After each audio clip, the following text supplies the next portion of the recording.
Yeah, I'm here with Finny, or Fitriana. Yeah. We're going to do this in English because you're learning Dutch and it isn't working that bad. How does it come? It's not working really well because instead of studying Dutch, I do my own hobby that is not related to Dutch. And something with language that if you don't study it as much, it's just gone. What is your hobby then?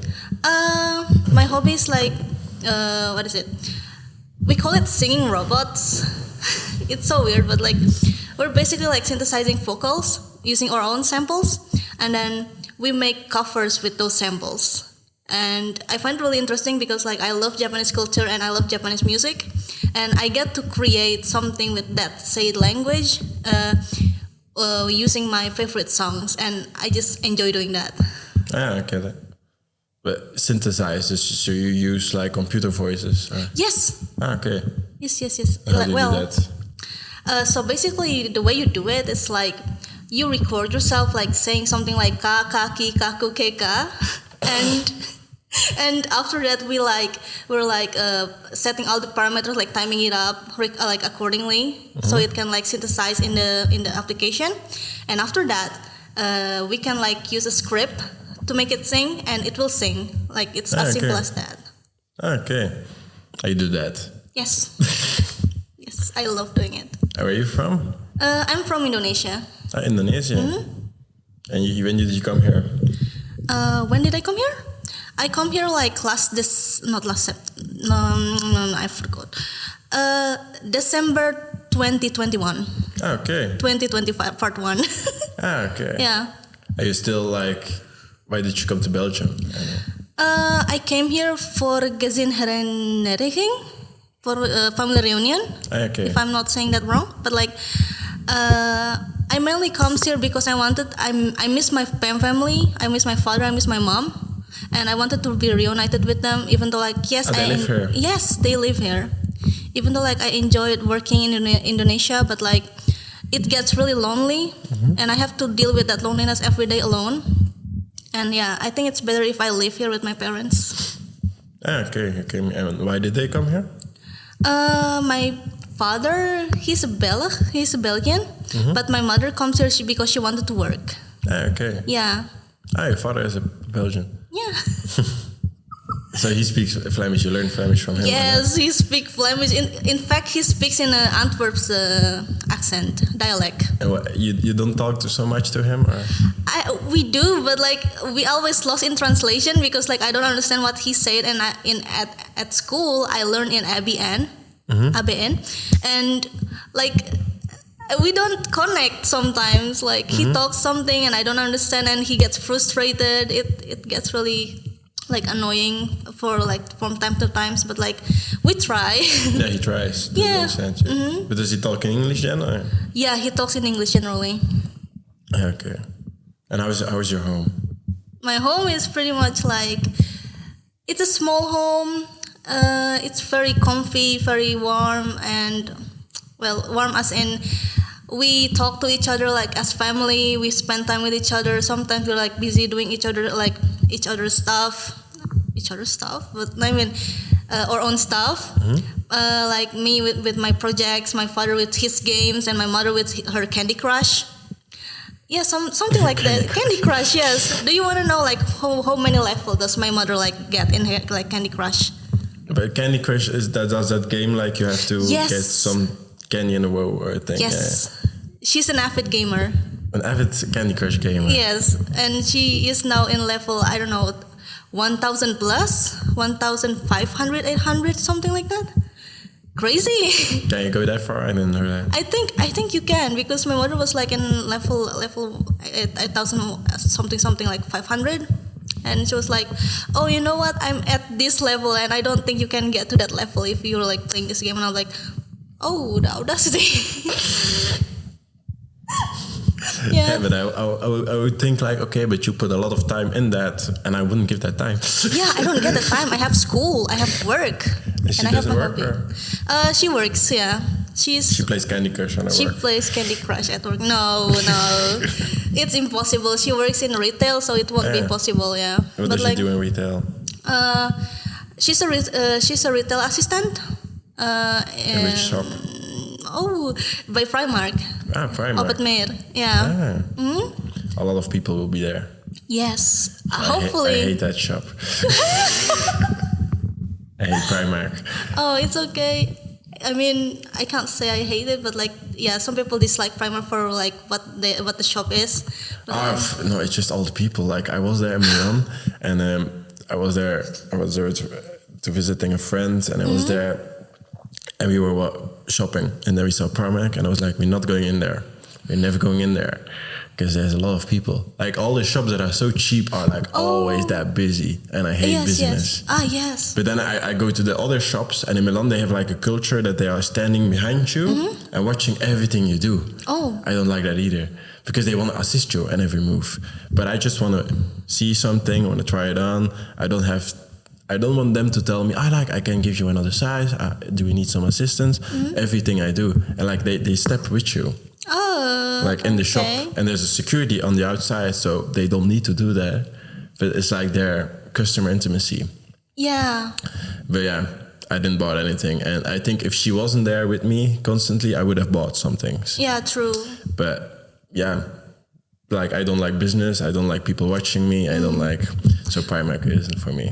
Okay. I kind of understand that, because yeah, Primark is really busy, and I actually like got burnout from like how busy Primark was. And I was initially speaking is difficult. Initially, I was supposed to take breaks for 1 week, and then something came up about like my documentation, and I ended up like taking 4 months break.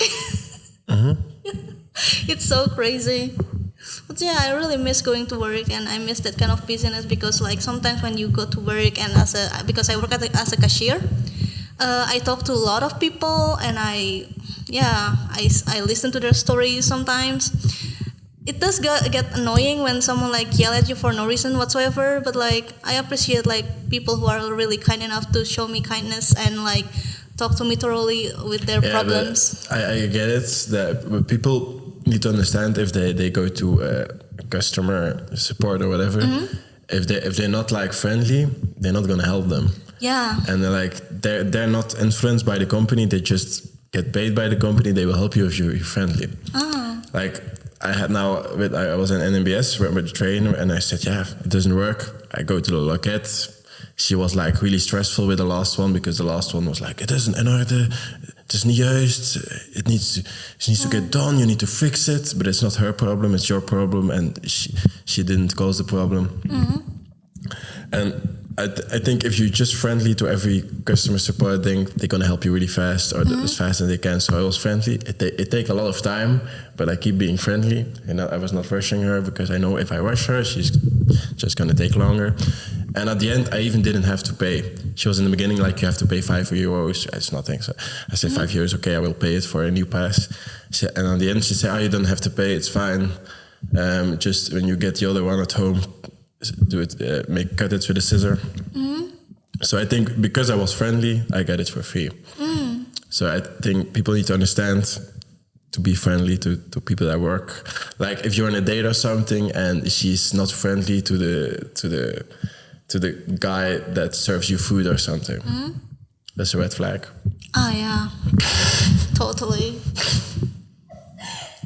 Yeah. Yeah, that's something you need to be friendly to people at work, because that's something about what is in your control and what isn't in your control. Like those people aren't in your control, but how you react to them is in your control.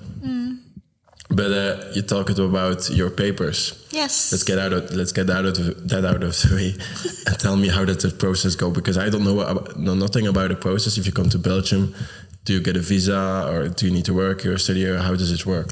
Okay, so basically when I came here, I came with a tourist visa, and then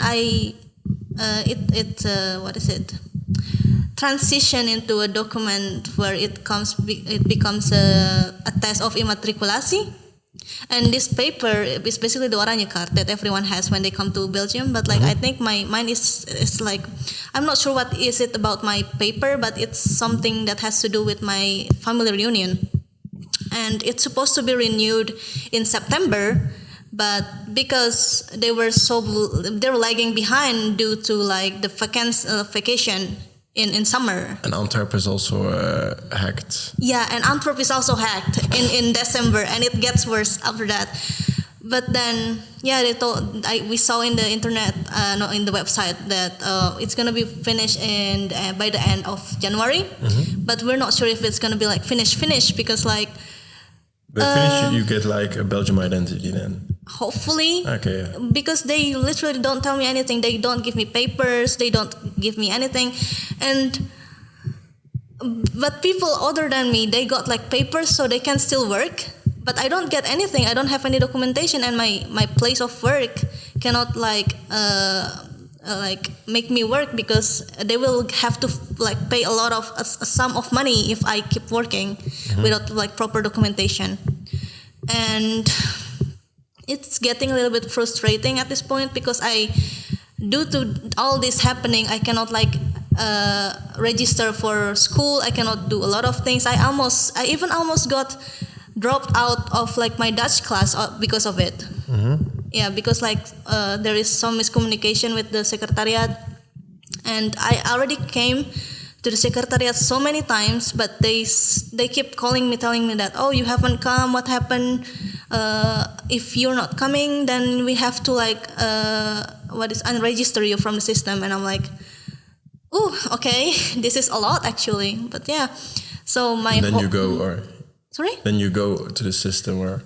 Yeah, I go to the secretariat and like with my leerkracht, and yeah, she was like, yeah, this and that, but like I don't think that you'll be able to register to another course because of like the situation. And I'm like, okay, I guess I'm not getting to a graphic design uploading this year. I mean this recent month, so that sucks. But that's how you came to Studio Digitaal. Yes. How did you came here? Basically, I knew it from my job coach that there is Studio Digitaal. Job coach from Katam. Katam, yeah. And how did they recruit you or find you? Because Katam is outreaching, so they go to the Jonge, they go find them, they go to reach out, they help them. How did they find you? How do they find me? It's a really interesting story because I was looking for a job at that time, and I met Sophie while I was hunting for this job in a event like Woman at Work at the Permeke, and we met, we talked a little, and she was like, oh, you should meet me at this address like next week, and we will talk about everything. And she talks me about everything, and she helped me like with motivation brief and a lot of stuff, my CVs, such and such, and yeah, she helped me get a job, and she helped me find Studio Digitaal, which is really interesting. Yeah, we know. I'm also going to ask job coaches from Gada, maybe Sophia or maybe someone else, because they have a really difficult job sometimes. Like, she focuses on women, and women are very hard to find. Like guys, they just go to the cafe, and they on the toilet, they go to a piss, and then when they stand behind each other, they say, do you have a job already? No, I don't have a job, and then we can help you. Oh, really? That's how they recruit. It's like going outside, going to the streets, because guys are always on the street and like there are little gangs, and that's how they recruit. They go find them because that are the guys that the government doesn't find. So that's a job, but job coaches that are focused on women is much harder because those girls stay inside. Yeah, true. They do all kinds of things at home. Yeah. But how to find them? It's like those things and hope they come, but they don't always come. So I'm really interesting to have a conversation with someone like that. But then you came to Studio Digitaal because your job coach asked if we had a place to work for you to do some graphic design for them. Yeah. And then we offered our verhaal. How do you say it in English? Yeah, it's a meeting room. But that's what I'm also. Yeah, we offered our meeting room, and you worked there for a couple of days. Yeah. And then you joined our open cafe. Every Thursday we have an open cafe from 3 to 5 for Jonge, just to go and meet us and talk with us, play games, do whatever, have some discussions. And she went there, she talked to other people, and you liked it? Or? I love it. Like I get to meet a lot of friends, and I'm like, I really appreciate like the availability of the space at the time, and time especially, because like everyone was so friendly, and I'm like, it's been a while since I felt so welcome in a place, since I came to Belgium.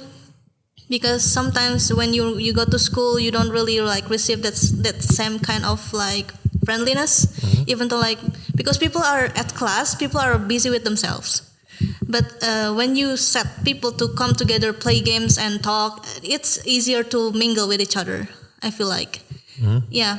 Even at work, people are really, really, they build so like a wall so high, like around them, because they don't want to get like taken advantage of by other people, especially at work. But yeah, I try to be as open as I can when it comes to like approaching people. Yeah, but here we have like an open office. It's like an organization. It's a little bit. A while ago I saw a documentary, Coach's Corner. It's called. It's really good. It's on Netflix. And one coach from the Knicks in basketball, he has like a term. It's Ubuntu. It's an African term. You know it. It's like if you are better, I will be better. If you are better in your job, it will make my job easier, or I will be better at my job because you learn. And it's also in the team. Like if you are better, we are better. And yeah, there are like some funny examples. If the coach was with a hamburger on the bus, the players would say, "Hey, that's not very Ubuntu for you. Eh? Where's my burger?" Oh, that's so cool. But everyone would be Ubuntu. Like if they got a review or something of like they would be interviewed after the match. Like, oh, you made so many points. How did you do that? And they will always talk as we, because if my teammates didn't pass the ball to me, I wouldn't make those goals. If my teammates did that, we did it together. It was like all Ubuntu. And that this company made me think of that thing, because Rafael, the owner of all this, he thinks like that. He thinks everyone needs to be better. If you have goals, like I have some social projects of my own, I have my own podcast, I have my own things. He makes it possible I have time for that I can learn these things and do this also for Studio Digitaal, and also learn and still do my own projects after work. I work a lot of hours, but not only for this company. But this is like, but open offices are sometimes also like not that good for concentrating and like really get some work done, because there's always noise, there's always people talking, there's someone loud, like Robin, who always has something to say, and then I've put some bad music on. But that's the open office. Like you can always ask questions. You can also go to my desk and ask questions. But sometimes like you want to focus and get some work done, and then. But that's why we can also work from home to get some things done. But I get that people build walls, but sometimes I think it's also needed. No? Yeah, I get that. But like, it feels like it depends on the work or where you work, basically. Because like, I work in retails, so people are, because they don't want to be taken advantage of like emotionally, and like they don't want to spend their time like being taken advantage of, you know, like for example, like people are always so stingy every time you ask for help. But like, I don't know, maybe it's just me, but I don't know how to explain it. It's a really, really niche thing that I have. Like you struggle with asking for help, or? Well, some people at my work, when we ask them for help, they usually like, oh, why don't you like do it yourself? Or can't you like do it yourself or something like that? But like they will do it, but like they will do it half-heartedly sometimes. Yeah, but it's like also the culture of the company, I think. That's the problem. But those things raise other questions in my head. Like you've been discriminated a lot because like you're a foreigner in Belgium. Yeah. You get a lot of discrimination. You deal with it, or how do you deal with it? How do you go with it? I can say that I'm pretty much stoic when it comes to with like discrimination, because even in Indonesia I am discriminated a lot, because of my height, because of my physical appearance, because of the way I talk, the way I do things, and I'm just like, when I came here, I don't really have like too much of an expectation of people. So it's more like of a self-acceptance that no one here is going to orbit around you and help you, like whoever that you want. So you just have to suck it up sometimes. But I do really hope that not like everyone doesn't have to deal the same thing that I deal with. You know? How do you deal with them?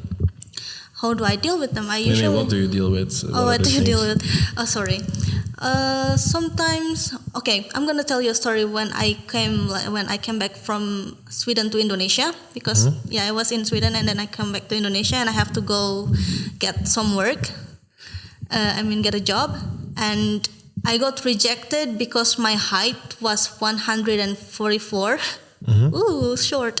But like, they literally told me like minimum height is 150 centimeter. Yeah. And they were like, sorry, you cannot get this job because you're too short. Yeah. And in Belgium, what are you dealing with here? They literally took me in because I was enthusiastic enough with the job. Like, they feel like I can work the job, and I appreciate that a lot. Like, I've never had people appreciate me for like me doing what I love, doing what I enjoyed, and it's really refreshing to me. Like, it's like a breath of fresh air. I feel like I'm no longer discriminated, but like at some point in my life in Belgium, I do feel a little bit discriminated because I speak less Dutch at class, and people doesn't really want to hang out with me because of that. And some people at my other extracurricular like activities also like kind of avoided me a little because I speak English most of the times. But that's fine. You have to deal with racism? I'm not sure it's racism. It's more like I don't feel like everyone is used to speaking English all the time, because like this is a Dutch or Netherlands oriented country, yes, or at least like part of the country, region. But yeah, I pretty much understand that not everyone has the time to like deal with me and speak in English, because like they are too used to speak in Dutch, and that's fine too. And also, did you hear that the parents are going to get fined if like the students are not speaking well Dutch? No. Parents are fined? What? Are going to get fined. They have to pay a fine. Yeah, if like their daughter or like their children is not able to speak at least acceptable Dutch. It's gonna be a system, I heard. Wow, to pay a fine if you don't speak Dutch. Wow. Yeah. It's crazy. It's what I heard like lately, and it was on the TV like last night in the news, and I'm like, I saw something. Yeah, I worked in politics before. Yeah, I worked in the Flemish Parliament and the federal. And yeah, now I have like an internal filter that I skip politics. But yeah, I saw something last week about the minister from Onderwijs that talked about Dutch and something. And yeah, it's what you're saying. But I don't think, no matter what language they speak, I think we need to give young people the chances to build out their talents, to figure out what their talents are. Like this afternoon, we do a workshop, what are your talents? And I think we need to give people, no matter which language they speak, to give them the chance to find out what their talents are, to develop themselves, and language will follow, I think. But I think if people are too stubborn to learn English or to talk English, but the other way around is the same. You are trying to learn Dutch. You are doing the effort. Like I think that's enough. Just you trying and learning, and I think in time you will learn.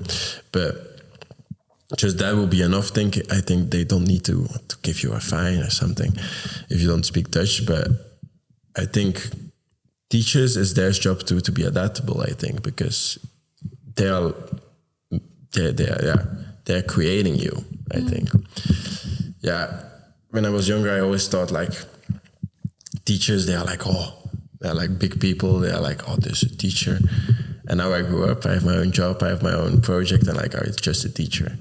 Yeah. So it's totally different. But yeah, they have a lot of responsibility. Like my teachers told me a lot of things that they wouldn't be possible to do, and I did them all. So I think yeah, teachers need to be adaptable. Teachers need to be able to talk in English to be to helping people. And but I understand if you're giving a class, you can't give it in English if you like, but you understand Dutch a little bit. Yes, I do.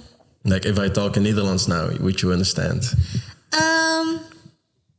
At least like around 50-60%. You get the context out of it. The context, okay.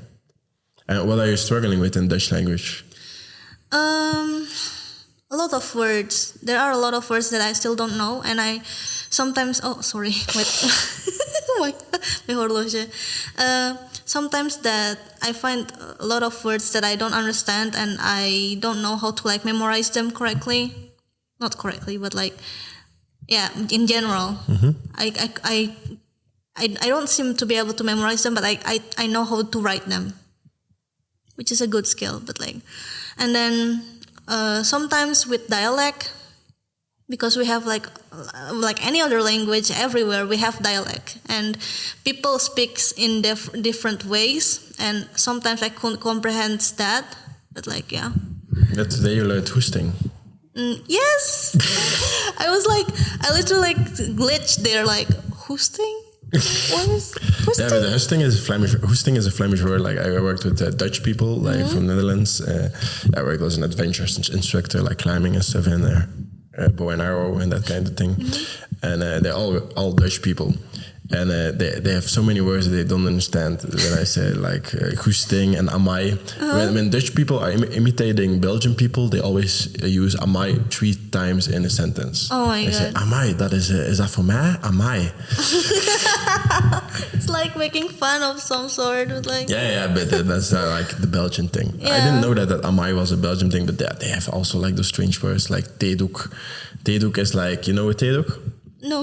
It's like a towel for in the kitchen. Oh, they do. Yeah, we just say keukenhanddoek. Yeah. But they say theedoek. Yeah. But yeah, there's all those different words. Okay. So now you have a lot of time and you can't study. You can't go studying. You can't work either. I can't work. I can't study a new course, but I can still study Dutch. And I'm not sure if I would be able to continue my Dutch next month because of the whole situation, the documentation situation.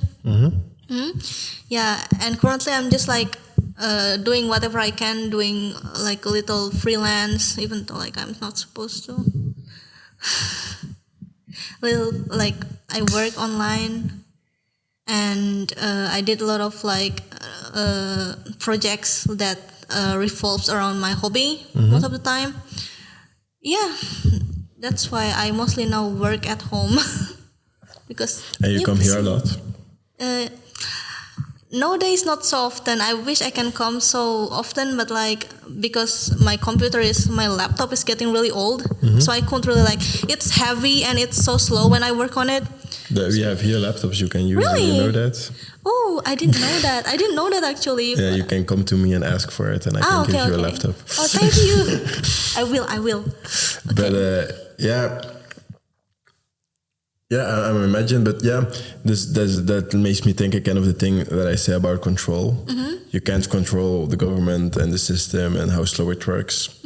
I also have a friend that works like he has a new job, but he works for the government to the paper system, like people that their papers are like not valid anymore, they're outdated. They come to him and he has like to put a stamp, go back to your country or something. Oh no. Oh. But they're never gonna send the police at your home or something if you don't have pay. Yeah, but you can't get a job and you can't get those things. But yeah, he had that job and he said it was like really depressing, and now he works in IT, I think. But yeah, it makes me think about what is in your control and what isn't. And now you're in control. Yeah, you can't study, you can't go to courses, but you're in control to learn the skills. You're in control to learn working with the projects, and you're in control to learn Dutch. You said it's really difficult for you. You said like you have to do it all the time, and now you have some time, so you can learn Dutch. I think focus on the things you have in control, and finding a direction can help you. Oh yeah, I will. Thank you so much. No, but it's just like everyone. I think like a lot of young people are struggling with getting out of bed or finding stuff to do. But I think like my thing, like I had a difficult time too, but my thing was like I found a direction. I found like this, like now I'm going to do this thing every week, like make a YouTube video every week or whatever it was. And then I'm going to do like build TikToks or whatever every day. And like I had some objective to work towards. And that made me like, that made a lot of things happen for me, but just like a direction. You have a direction? You have like some goals? What are your goals? I do actually. My goals is currently like get a better job. That's my goal. And a Japanese singing star. Maybe singing robots with like no. I would love to be a graphic designer. Like at least get a job in that sector and have at least like financial stability, and that's like my goal. We see because Studio Digitaal, a lot of people that don't find work come to here. We see a graphic design. Ernest, the last guest, wants also like learn graphic design, but a lot of people don't find work when they do like a design or a study in design, like working with those programs. They don't find work because they don't have the extra digital skills. Yeah. They don't know anything about marketing. They don't know anything about making ads or know anything about what a communication plan is or those kind of things. And I think those things you need to learn also to have a good graphic design job or work as a freelance. You need to know how to have your own company or those kind of things. But yeah, it's interesting. Yes. And Studio Digitaal is a place where you can learn some of that stuff. But be a graphic designer. I will. You will. I will. You will be a graphic designer. I will be a graphic designer. You have other goals? Like, how do you imagine your life in a couple of years? A couple of years. Maybe 5 years. What would you eat? Where would you live? What would you do? What would you do? I would love to be able to have my own place at least. Like, well, let's say get a place of my own, make it like decorated, have fun with it. Because like currently I'm living with my parents and it's really stressful for me because like I can't have my own privacy and I literally sleep in the living room. Oh, wow. Yeah. But it's nice, it's comfy. I like sleeping in the zetel. In the zetel. In the zetel. Is that a Dutch word? Zetel. Or zetel, yeah? Yeah, zetel, yeah. Oh, okay. And yeah, I would love to have a place of my own, maybe a cat or two. Becoming a cat lady is my Yeah, you have a particular goal. decoration. Like we visited Cubus a month ago, I think. And we saw your corner. Oh. The corner you designed with all the mirrors and stuff. Oh yeah. Yeah, I saw it. Because we were visiting to maybe do some workshops out there and to meet what Cubus is, what they do. And you're in the young team there. You're in the board. In the younger board, yeah. It's also a side project of you. You do a lot of things. I do a lot of things, yes. You're keeping yourself busy. I am. I'm distracting myself from all the negativity in my life. But like, yeah. I really enjoy like being in the younger board. I talk with a lot of younger, and that's like the space where I can meet a lot of people. Even though like lately I haven't been able to go there as much because I'll be honest, I haven't been able to function as good as I used to be because of like the pressure, the stress, and stuff like that. I do try my best to still like, oh, do you need some help? And like, oh, by the way, speaking of younger board, I'm actually like offered to be designing a merch for them. Yeah, for the Kubus. Okay. And it's gonna be fun, and I hope like you get to see it because I'm really looking forward for like designing for them. Yeah, I will see it probably. So. Yes. Yeah. Yeah, but you also like we did like an internship. We arranged an internship for you also in Scum Studios. When does it start? Unfortunately, I haven't like heard from them for a while. it could, because like my job coach to tell me like, oh, Finny, you're brilliant, but sometimes you don't know how to stop. Because I keep like taking all the opportunities, because I feel like I don't want to miss any opportunities at all. But I overlook my own self, and I burden myself with all of this responsibility, which I don't mind. But sometimes my job coach said that, oh, you have to take it easy, you have to not stress, because you're so easy with stress. You easily get stressed, and you have to just take it easy. The opportunity will come, and everything will be fine. And I'm like, okay. How do you deal with stress? No, how do I deal with stress? I just sleep. You just sleep? I just sleep Where do you get stress from? From like the thing in your bag that you don't have papers, and yes, do you stress about money? Do you stress about? That's funny, because I don't actually have like stress from like my papers and stuff, but like mostly the thing that makes me really stress out is like the uncertainty of like some things, like my future, my relationship, something like that, something that makes you overthink.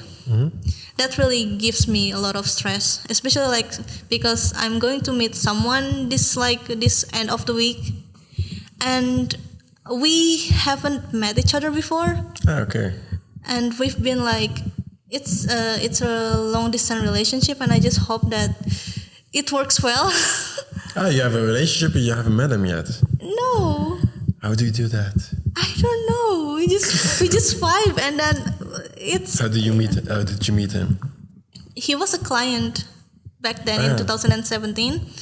He commissioned me to draw, and like we just connect from there, and we date for a while, and then we broke up. Okay. And then after in Indonesia? No, when I was in Sweden, yeah. Okay. And several years later, I built up this courage to send a letter to him, like a letter. And well, he did tell me like, oh, if you want to tell me something, you have to send it through letter, and I did. But it was like 3 years later, in 2022, that I sent him letter, and I didn't expect that he will send me letter back, and he did, and I was crying when I received the letter, and it was always so excited when I received his letter, and yeah. We ended up like somehow reconciling that we still love each other, and it's like comforting to know that. But yeah, maybe something beautiful will bloom this year. And he comes to Belgium. Yeah. And where is he gonna sleep? In your house or in your zetel? Where else? No, he's gonna sleep in a B&B, and I'm like, oh. Okay. Yeah. You're gonna sleep there. I'm gonna sleep there.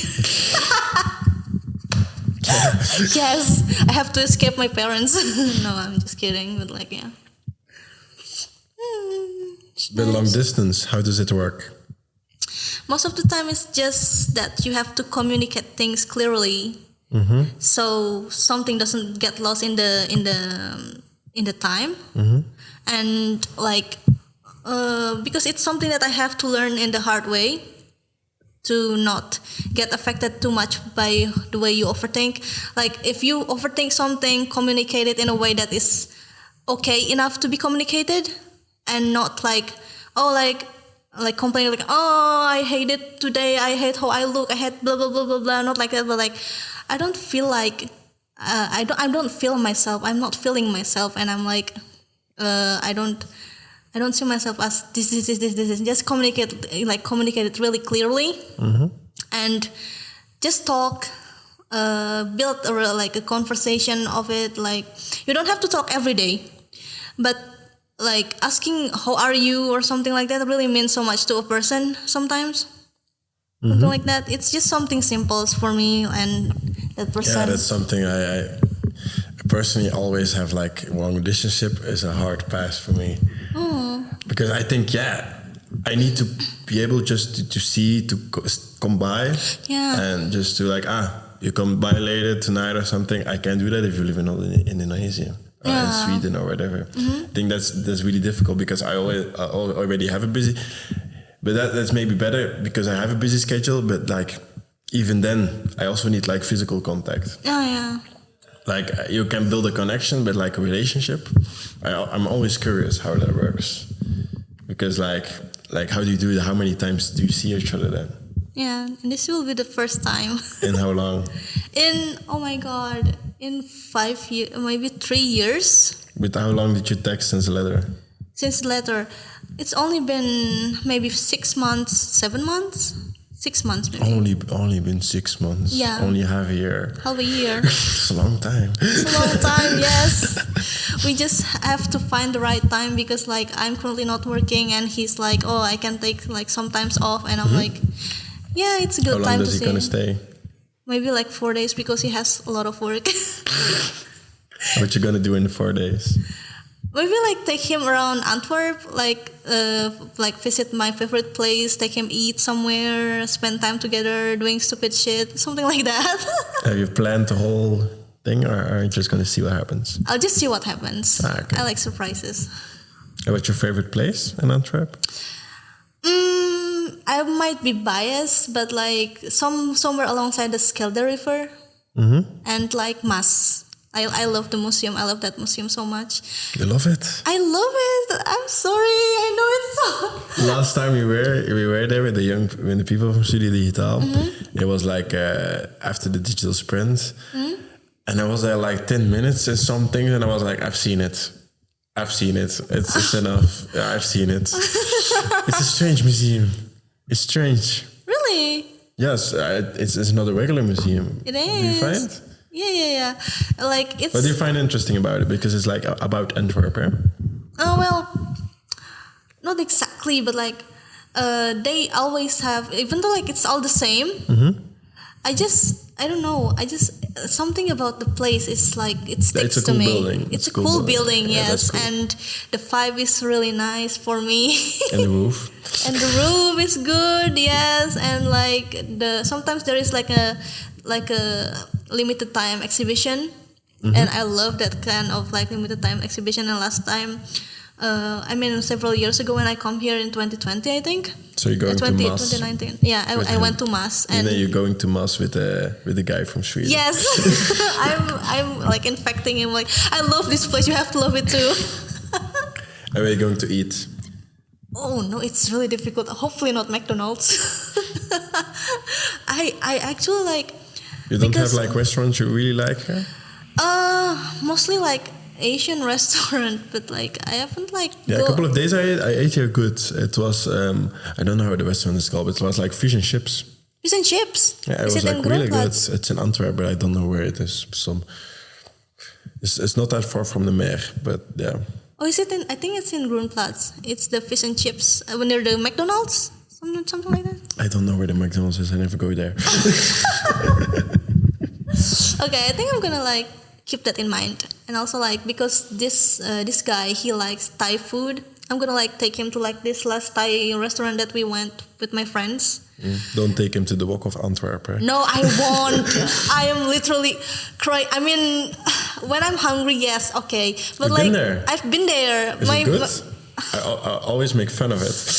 No, because I passed there a couple of times, and we see it and we think, wow, is that a restaurant? It's like the Walk of Antwerp. It's so stereotypical, don't you think? The design I've and all. never been in there. Yeah. No, like the outside, it's so stereotypical to me. You have like a waiting room also. Yeah, the waiting room is oh my god.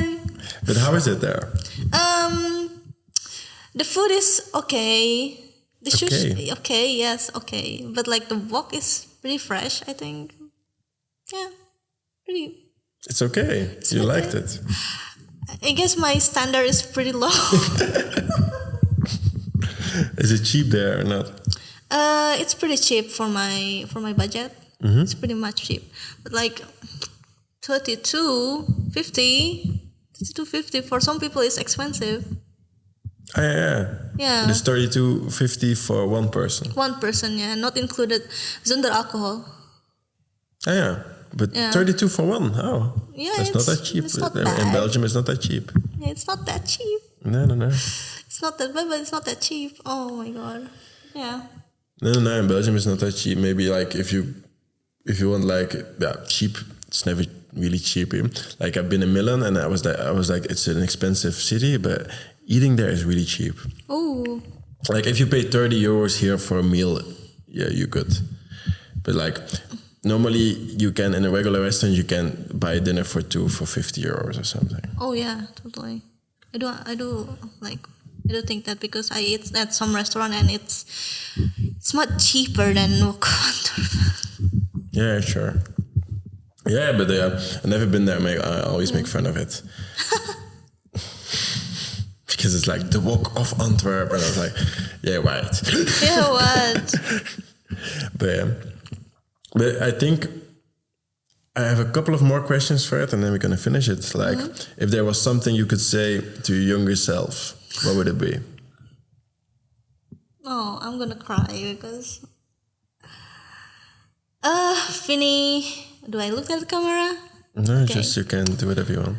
Finny, I know that life is hard sometimes. I know that sometimes people dislike you for who you are, but that's all right. You have to love yourself, and that's like the most important thing that you can do to yourself. And I love you. Thank you for like keep trying and not stopping to fight whatever the fuck is on your way. You slay. What was the best advice you ever got? My Of best. gave yourself or anything? Don't speak. No, wait, don't speak. No, but like. Think before you speak. No, not that. But like, listen more, speak less. Yeah. Yeah. It's basically like someone. I think my producer in my old work told to me like, listen more so you can like instead of speaking more, because like you find a lot of more details in the process, because we work in game dev and listening more is something that helps us a lot in creating a game that is closer to everyone and also reach everyone easily. Yeah, I think that's What's like the worst advice you ever heard? the worst advice that I've ever heard. It would be stop blaming everyone for shit that you do yourself. Because like... That's a good one. It's a good one? I don't know. It's good advice. I think, Well, yeah. I think the world isn't against you. Yeah. And God hasn't forgotten you or whatever you want to call it. Or the stars aren't not aligned for you. I think there's so much in your control and there's so much you can fix. Yeah. If you were going to blame the world, you're just going to sit there and be passive about it. But I think that's not the thing. You need to be active. Oh, yeah. Don't you think about it? That's actually really good. But yeah.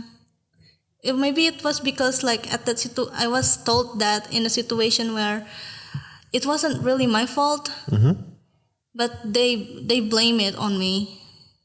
Yeah. And I was like, but maybe at that time but it was like offensive. Yeah, it was an offensive moment. They were like blaming you. Okay, yeah. I get it.